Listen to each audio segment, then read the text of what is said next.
শাম্মী আক্তার লিখেছেন, ৭ মাস হলো আমার বিয়ে হয়েছে, এখনো নিয়ে যাওয়া হয়নি। বাবার বাড়িতে আছি, আর স্বামী ঢাকায় চাকরি করেন।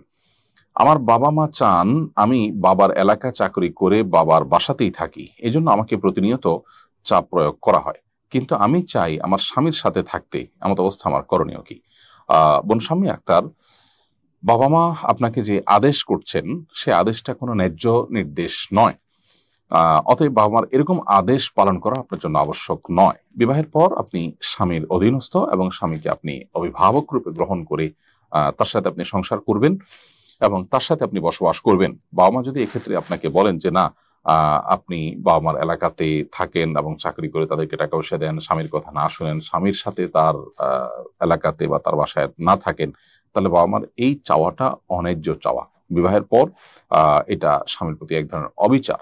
অতএব বাবা মা কোনো অন্যায় নির্দেশ করলে সেটা কিন্তু আমরা মানতে বাধ্য নই। বিনয়ের সাথে তাদেরকে এই সীমাবদ্ধতার কথা জানিয়ে দেওয়া দরকার যে আসলে স্বামীর হক যেটি রয়েছে সেই হক নষ্ট করবার সুযোগ আসলে নেই। আল্লাহ সুবহানাহু ওয়া তাআলা স্বামী স্ত্রী উভয়কেই পরস্পর প্রতি যে হক আছে, কর্তব্য আছে, সেটা আদায়ের জন্য আল্লাহ জিজ্ঞাসাবাদ করবেন। অতএব মা বাবাকে বিনয়ের সাথে নিজের অপারগতার কথা, কেন আপনি অপারগ সেটা বুঝিয়ে আপনি আপনার মতো করে স্বামীর সাথে বা স্বামীর এলাকাতে বসবাস করা বা স্বামীর বাসায় বসবাস করার বিষয়টিকে আপনাকে অগ্রাধিকার দিতে হবে।